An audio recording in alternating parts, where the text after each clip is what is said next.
A paz, queridos, que bom estarmos aqui novamente no nosso programa semanal da Escola Bíblica Dominical para darmos sequência à nossa série de estudos bíblicos baseado nos 10 mandamentos. E hoje nós chegamos na lição de número 9. A lição de número 9, ela tem como título Não adulterarás, tá? A leitura bíblica em classe se encontra no livro do Êxodo, no capítulo de número 20 e no verso de número 14. E depois também nós leremos, a leitura bíblica em classe no livro de Deuteronômio, capítulo de número 22, do verso 22 ao verso de número 30. Então o tema da nossa aula hoje é Não adulterarás. A leitura bíblica em classe se encontra no livro do Êxodo, capítulo de número 20 e versículo de número 14. E depois nós pulamos para Deuteronômio, capítulo 22, do verso 22 ao verso de número 30. Queridos, o verso de número 14 diz: Não adulterarás. O objetivo da nossa aula hoje, aqui o objetivo geral, é apresentar o 7º mandamento, ressaltando o intento de Deus em favor da família, tá? Lembra que nós estudamos semana passada, não matarás. Lembra daquela explicaçãozinha que eu dei? Que não matarás, existe duas palavras, essas duas palavras contêm 6 letras. O mesmo conceito se aplica para o 7º mandamento. O 7º mandamento também é o 2º mandamento, tá? Aonde contém a negatividade, aonde tem o conceito não, ainda que esse conceito não é um conceito imperativo, tá? É por isso que o texto começa e diz, ele é taxativo, ele não é sugestivo, ele não dá margem para possibilidades. O texto é taxativo: não adulteras, não comete adultério, não mude o estado original das coisas, tá? Na minha introdução eu coloquei assim: o 7º mandamento tem como finalidade, preste atenção, a proteção da família.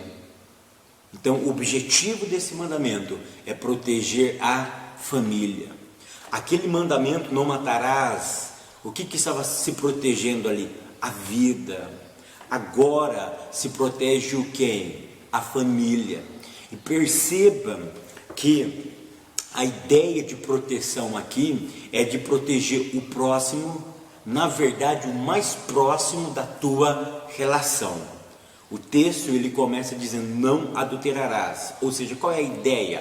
A ideia da segunda classe. Você se lembra da segunda classe? A primeira classe, os 4 primeiros mandamentos, tá? Para nós não termos outros deuses, para nós não criarmos outros deuses, para nós não tomarmos o nome do Eterno em vão, para nós lembrarmos do sábado, compõe o primeiro grupo, é o grupo vertical, ou seja, entre nós e Deus, e o horizontal, entre homem e homem, começa com honra pai e mãe, depois não matarás, e agora não adulterarás, ou seja, o relacionamento que você vai ter com o próximo, nesse texto, é o próximo mais próximo que você vive. E quem é o próximo mais próximo que você vive dentro desse contexto? A tua esposa, o teu esposo. Então o texto ele é categórico, ele não é sugestivo, ele tem a ideia do que de proteger a família. É outro mandamento com poucas letras, apenas 6 letras,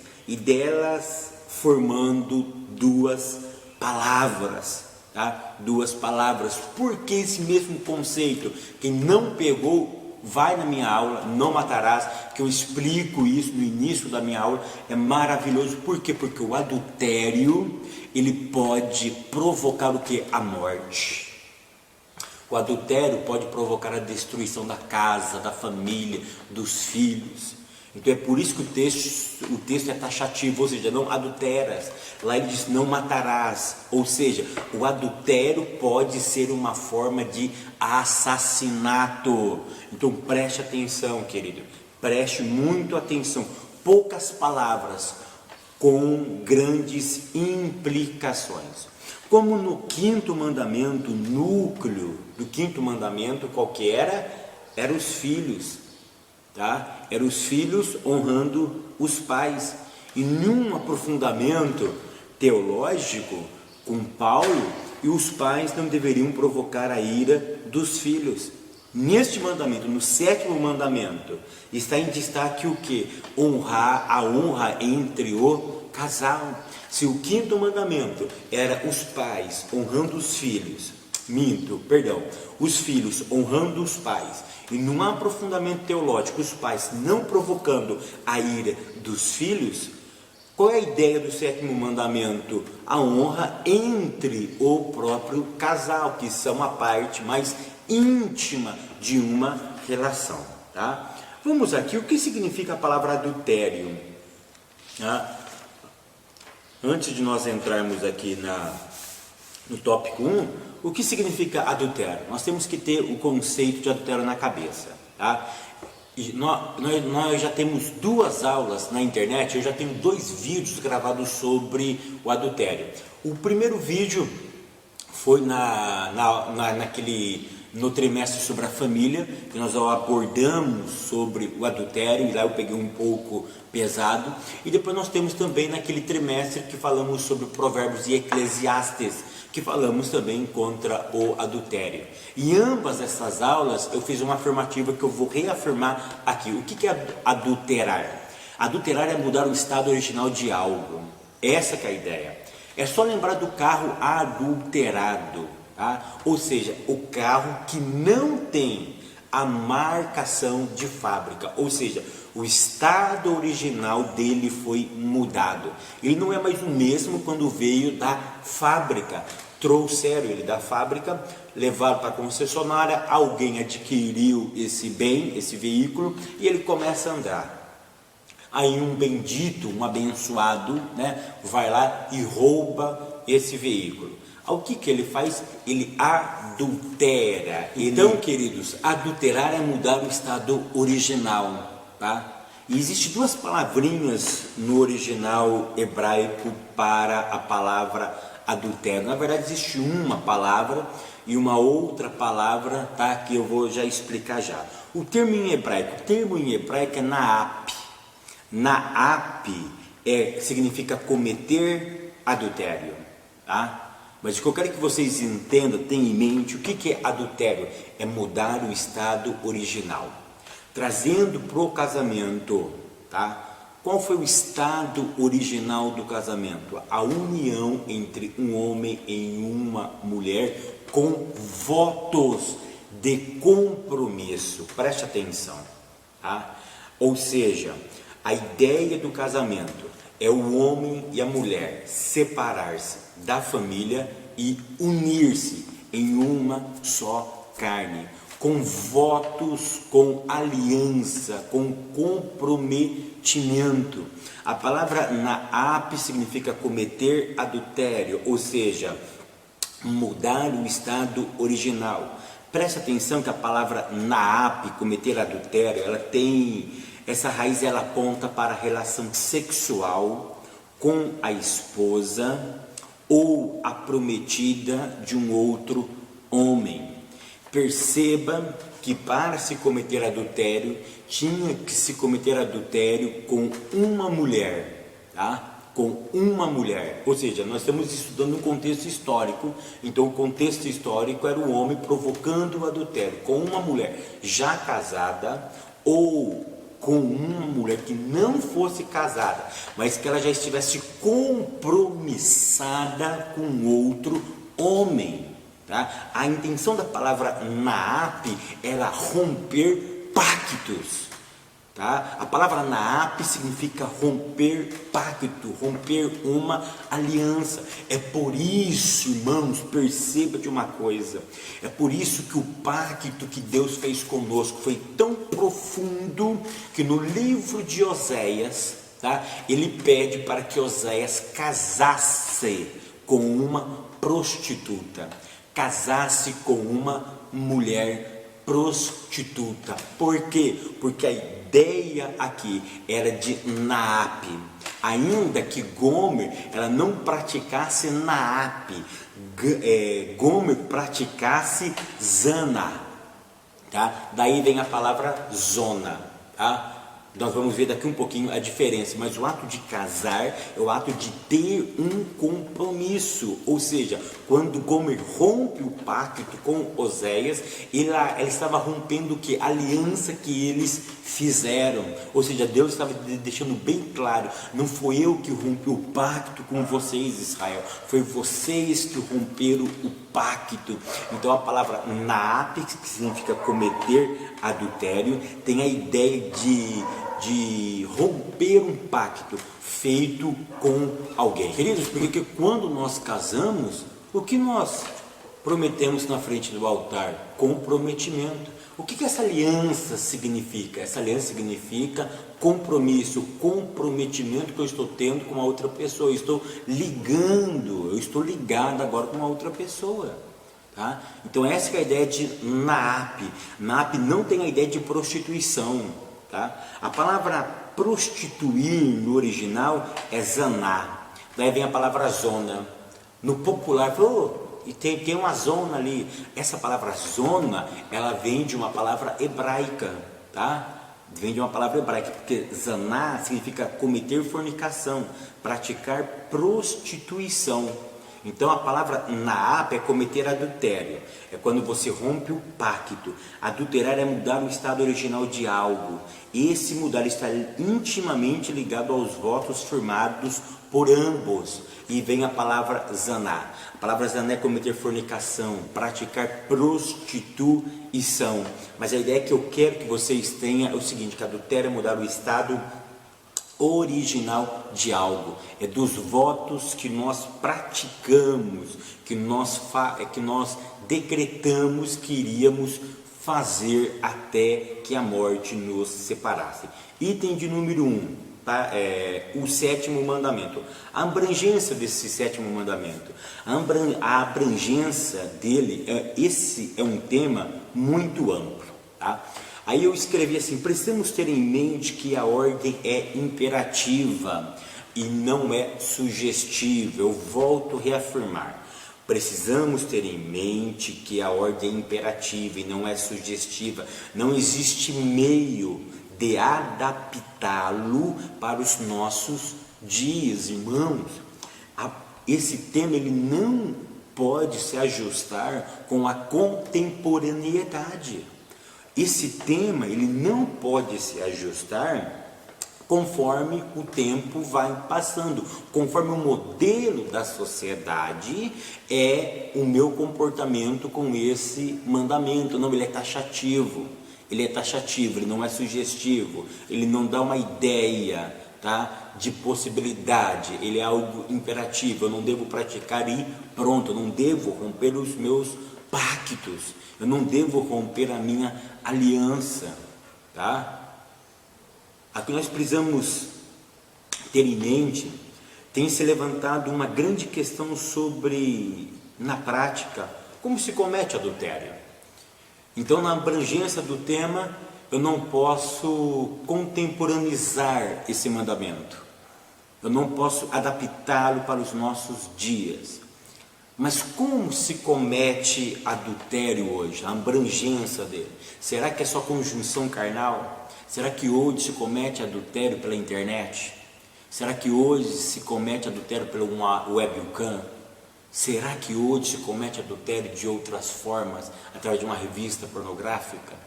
Nós precisamos perceber que esse tema ele é muito amplo e que todos esses vocês podem discutir aí nas vossas classes. Item de número 2, o objetivo desse mandamento. Nós já falamos na introdução como o primeiro mandamento do grupo entre homem e homem era proteger a estrutura familiar. O segundo, proteger a vida. Qual é o primeiro mandamento do segundo grupo? Honrar pai e mãe. Era proteger a estrutura familiar. O segundo mandamento desse segundo grupo, não matarás, proteger a vida. E o terceiro mandamento, não adulterarás, proteger o quê? O matrimônio. tá? Proteger o matrimônio. Item de número 3, o contexto, tá? Precisamos entender que os infratores morriam naquele momento. Ou seja, nós temos que entender que esse mandamento ele foi dado por um contexto, por uma época e por uma cultura, tá? E que quem praticasse esse ato de adultério, ele deveria ser morto, tá? Depois tinha suas especificações. Tanto o homem como a mulher deveria ser morto, tá? O que eu quero que vocês entendam é o seguinte, que o princípio ele permanece até hoje, ou seja, é de não cometer adultério. Aí sim, conforme vai passando o tempo, ou seja, as medidas punitivas poderiam ser maiores ou menores. Até recentemente, o adultério no Brasil estava no Código Penal. Agora ele não está mais no Código Penal, ele agora está no Código Civil, tá? Ele não é mais crime. Antigamente era crime, a pessoa poderia ir até a cadeia por causa de cometer um adultério, mas foi revogado essa lei, ele passou então para o Código Civil. Então, o que eu quero que vocês entendam é o seguinte, naquele contexto, o adultério poderia levar a pessoa à morte, tanto o homem como a mulher. O tópico de número 2, a infidelidade, tá? A infidelidade, ou seja, infidelidade com o quê? O que é a infidelidade? A infidelidade do pacto, a infidelidade da aliança. Lembra que a palavra naap significa aliança? Então adultério é o que? É uma infidelidade ao pacto. Por isso que o autor nosso colocou aqui, ó, item 1, adultério, é traição e falsidade, é a quebra de uma aliança assumida pelo casal diante de Deus e da sociedade, uma infidelidade que destrói a harmonia do lar e desestabiliza a família. Ou seja, o adultério, olha só o que eu coloquei aqui, eu já disse em aulas passadas, nessas 2 aulas que nós tivemos, eu vou reafirmar aqui, o adultério, ele é um ato de covardia contra Deus, a esposa e os filhos. Eu vou repetir, o adultério é um ato de covardia contra Deus, contra a esposa e contra os filhos. Adulterar é desfazer um dos atos da criação do Eterno. Ou seja, o casamento não foi uma instituição criada sociologicamente, não foi uma necessidade sociológica que surgiu o casamento, não. O casamento é uma instituição divina, é Ele que confirma, é Ele que faz o primeiro casamento entre um homem e uma mulher. Adulterar é desfazer um dos atos da criação do Eterno, é discordar do original. Preste atenção, adulterar é discordar do original, tá? E uma coisa que eu quero que vocês discutam aí na classe de vocês, que eu já falei na primeira ou segunda aula, eu fui taxativo. Agora eu quero que vocês pensem comigo, tá? Nós vimos que o adultério é um ato de covardia. É um golpe que você dá pelas costas da outra pessoa. A outra pessoa só sabe do adultério depois do ato praticado e a pessoa fica completamente arrasada, podendo levar à morte. É por isso que eu disse, não matarás. O texto que nós estamos estudando, o não adulterarás, pode se tornar o quê? Um ato assassino. Eu posso assassinar alguém praticando o adultério. O que eu quero que vocês levem para a classe de vocês é o seguinte: não tem mais jeito, a pessoa colocou isso no coração, ele vai cometer o ato do adultério, ele vai romper o pacto com a sua família, com a sua esposa. Vocês acham que ele deve cometer o ato? Ou vocês acham que eles devem pedir a separação primeiro? O que vocês acham? Eu sei que não pode cometer adultério, mas a pessoa colocou no coração, o diabo entrou na mente desse camarada, dessa camarada, entrou na mente deles, tanto do homem como da mulher. Eles estão decididos, O que é melhor? Falar antes, separar antes, ou então viver na prática do adultério em um casamento? Eu sei que a prioridade é o casamento, eu sei disso, mas eu quero que vocês levem esse tema para a classe de vocês. O que é melhor? Adulterar, viver adulterando, ou a separação? Eu sei que Deus discorda do divórcio, eu sei disso, queridos. Mas o que uma esposa prefere? Leve para a classe de vocês: ser traída e continuar com o esposo ou com a esposa, ou preferir a separação antes do fato consumado? Leve isso para a classe de vocês, é um tema muito interessante que vai dar muita discussão, mas isso é plausível, tá? Item de número 2, sexo antes do casamento. Essa é uma prática comum da nossa sociedade hoje, e se não tomarmos cuidado, ela será raridade no nosso meio, tá? Preste atenção, o sexo antes do casamento, ele é comum já entre a nossa sociedade. Hoje, menininha de 13, 14, 15, 16 anos aí, já faz sexo à vontade. No meio da nossa sociedade é comum. E aí eu disse o seguinte: se não tomarmos cuidado, ela será raridade em nosso meio.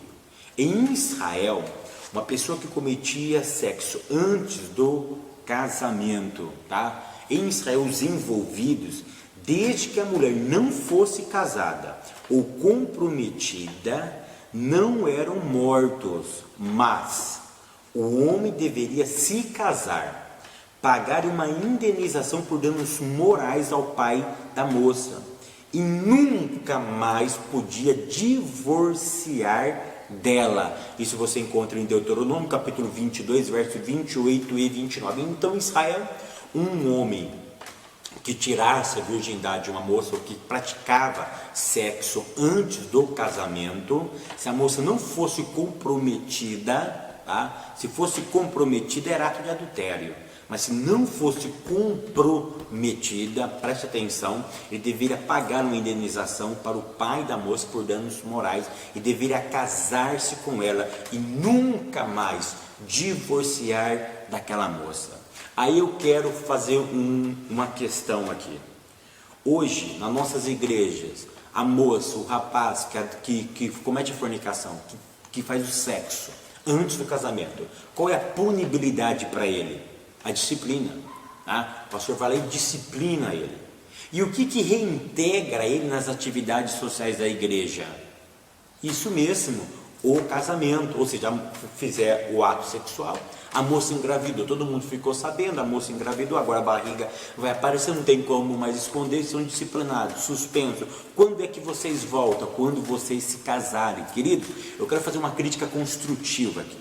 Eu não apoio o casamento nesse aspecto. Por quê? O casamento feito da maneira correta, conforme passa o tempo, ele já dá problema. Às vezes não se ajusta. Às vezes um moço, uma moça casa por pressão da família, por pressão da igreja e por pressão do pastor. Então, no meu ponto de vista, o que deve unir um casal é o amor. Por quê? Porque naquele momento, ou seja, o que deve unir um casal não é o filho, mas é o amor. Aí o que acontece? O rapazinho de 15, 16 anos, ele cometeu o sexo antes do casamento. Aí a igreja inteira ficou sabendo, porque eles foram disciplinados, a menina ficou grávida. Nossa, a gente tem que contar para o pastor, senão todo mundo vai ficar sabendo. Pastor, nós fizemos isso, eu estou grávida. Tá bom, filho. Aí houve aquele sermão, tá? Aí a pessoa falou, tá bom, você está disciplinada. Aí vocês só entram em comunhão quando vocês casarem. Aí eles fazem de tudo para casar, tá? Mas motivado por quê? Qual é o sentimento que leva eles ao casamento? Esse casamento foi planejado? Ele foi pensado? Existe amor realmente? Ou é empolgação de jovens que deu na flor da pele e fez o ato ali? Eu sei que tem uma vida em jogo, mas a gente tem que repensar alguns conceitos, queridos. A gente tem que repensar. Eu sei que é difícil uma criança ser criada sem pai, ou seja, longe do pai. Eu entendo tudo isso. O que eu quero que vocês entendam é o seguinte, tá? Que isso às vezes é uma maneira que nós provocamos o casamento para ambos, sem o cerne central, sem o motivo central, que é o amor. Então, leve isso para a sua classe. É correto o casamento quando uma jovem engravida, e aí ele tem a pressão do pai, da família, da igreja, do pastor, eles têm que casar às pressas? É correto essa atitude? Discutem isso em classe também, tá? Discute isso, é muito interessante. Item de número 3, a fornicação. Uma noiva comprometida ao casamento que ainda não se casou, mas comete o ato sexual, para ela era pena de morte. Eu vou repetir: uma noiva comprometida ao casamento que ainda não se casou, mas cometesse o ato sexual, para ela se dava a pena de morte, tá? Para ela se dava a pena de morte. Item de número 3, outros pecados sexuais, tá? Aqui o autor vai falar sobre estupro, tá? Então no item de número 3, outros pecados sexuais, o estupro, tá? Que ele diz assim: a lei contrasta a cidade com o campo, para deixar claro a diferença entre estupro e o ato sexual consentido.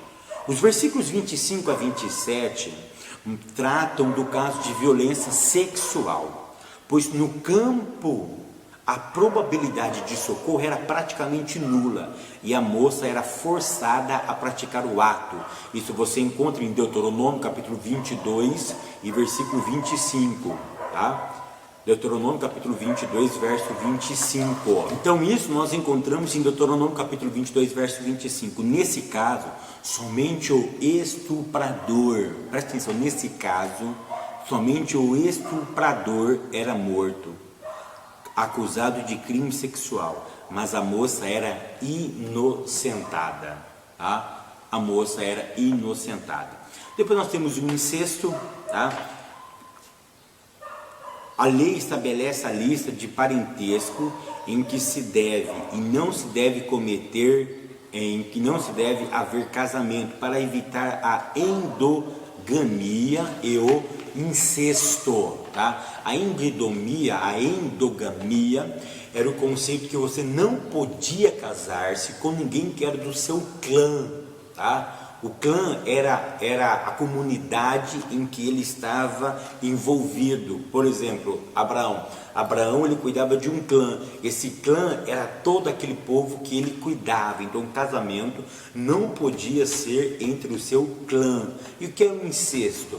O incesto são parentes muito próximos a qual a Bíblia proibia o ato sexual entre parentes muito próximos.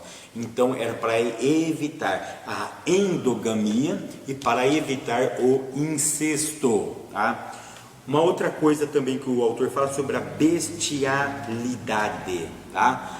Essa bestialidade aqui pode ser sexo do ser humano contra animais, sexo entre mesmo o sexo praticado por pessoas do mesmo sexo. Por exemplo, homem com homem e mulher com mulher é abominável pelas Sagradas Escrituras. Deus não aprova o sexo entre um homem e entre uma mulher e uma outra mulher. E também não permite, tá? Não permite também o que? O sexo entre os animais, ou seja, entre um homem com animal, e nem com uma mulher com um animal. Então, o tópico de número 4 agora vem falar sobre os ensinos de Jesus. O item de número 1, o 7º mandamento nos evangelhos. Jesus comentou sobre o adultério, tá? E é muito interessante que Jesus aprofundou. Eu gosto muito dessa palavra, tá? Como eu não gosto da palavra adaptação, tá? Para esses mandamentos, tá? Ou seja, Jesus pega e adapta ele à graça. Não, a graça trouxe um aprofundamento, como aconteceu no honra pai e mãe. Qual foi o aprofundamento deste mandamento? O aprofundamento foi também que os filhos teriam vida prolongada aqui nessa terra. Por quê? Porque lá no livro do Êxodo era, se eles não honrassem pai e mãe, eles não entrariam na terra de Canaã. Qual foi o aprofundamento? O aprofundamento partiu do específico para o todo, partiu para a terra de Israel, para toda a humanidade. Tá? Então o que houve aqui? Houve um aprofundamento. Jesus, o texto dizia não adulterarás, mas Jesus aprofunda, e ele diz, olha, qualquer que colocar os seus olhos, qualquer que desejar no seu coração, ele já cometeu adultério, ele já cometeu esse pecado, ele já cometeu o 7º mandamento, ele infringiu o 7º mandamento. Então, o 7º mandamento, esse tema é muito falado por Cristo nos evangelhos. O problema dos escribas e fariseus, queridos, é aqui que eu quero enfatizar, que com o passar do tempo, nós também nos tornamos iguais a eles.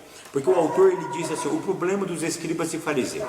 Mais uma vez ele corrige o pensamento equivocado das autoridades religiosas de Israel. Os escribas e fariseus haviam reduzido o 7º mandamento ao próprio ato físico.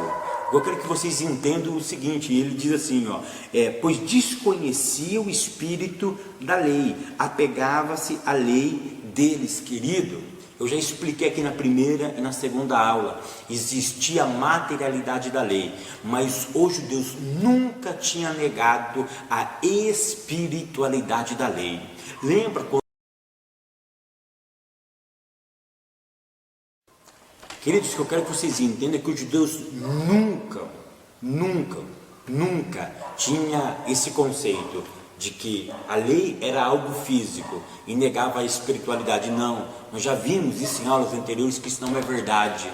O próprio salmista, ele já tinha afirmado, os textos bíblicos já vinham afirmando, olha, se Deus quisesse sacrifício, nós tinha dado, tá? Mas o que agrada o Senhor é obediência. Ou seja, não é ato exterior. O ato exterior era símbolo daquilo que Deus queria que o povo nunca esquecesse. Mas o que Deus priorizava era o quê? Era a obediência do povo. Era a obediência do povo. Tá? O item de número 3 é a concupiscência. Tá? A concupiscência. Existe diferença entre olhar e cobiçar. Tá? O problema é o segundo olhar. Então vamos diferenciar entre olhar e cobiçar. O texto, ele é muito claro. O texto diz para nós não cobiçarmos, tá? Mas o primeiro olhar, ele sempre será um olhar inevitável, tá? O problema qual que é? O problema é o segundo olhar. O segundo olhar é que desmotiva e que leva as pessoas a cometerem o 7º mandamento, a infringir o 7º mandamento. Por quê? Preste atenção, porque o homem, ele é atraído pelo que ele vê, e a mulher é atraída pelo que ela ouve. Então, queridos, se tratando do homem, do sexo masculino, nós temos que tomar muito cuidado com o olhar. O problema, o que é? É o segundo olhar. Tá? O primeiro é natural, você bateu o olho, você viu. O problema é o segundo olhar.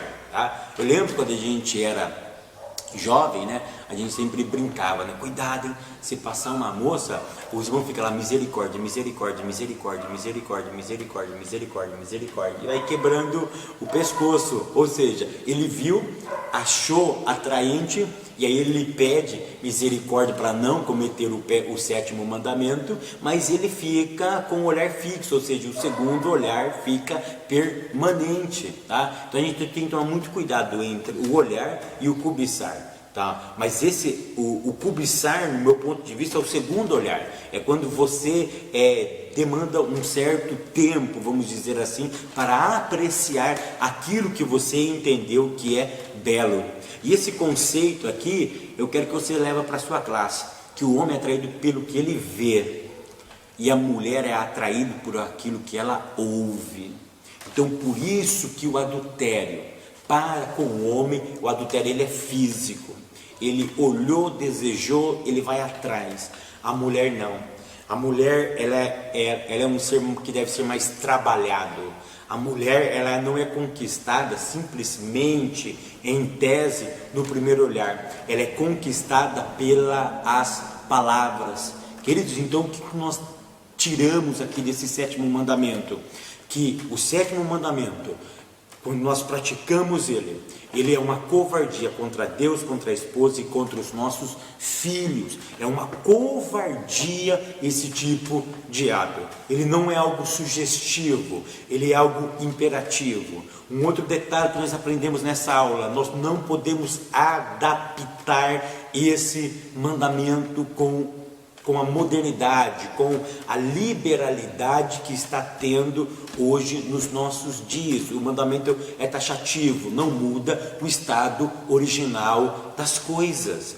E nós aprendemos também que nessa aula que adulterar significa mudar o estado original e que tem relação com o pacto que Deus fez entre o homem e Israel e entre nós e a nossa companheira.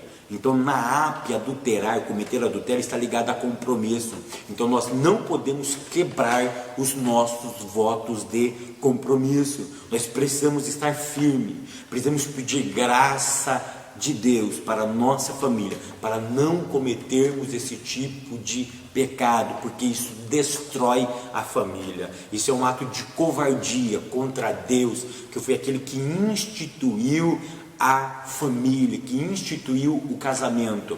É um ato de covardia contra a esposa, que tem sido fiel até este momento, e é uma covardia com os seus filhos. Você pode estar assassinando, você pode estar abrindo uma brecha para que o inimigo das nossas almas implante uma semente de ódio, de rancor dentro do coração deles. Pare e pense nisso. Leva isso para a sua classe, reflita com eles e peça a graça de Deus. E no final da aula, ore por cada família, para que Deus preserve, para que Deus dê da sua graça e possa conservar a família cristã debaixo da bênção e da proteção do nosso Deus. Amém, queridos?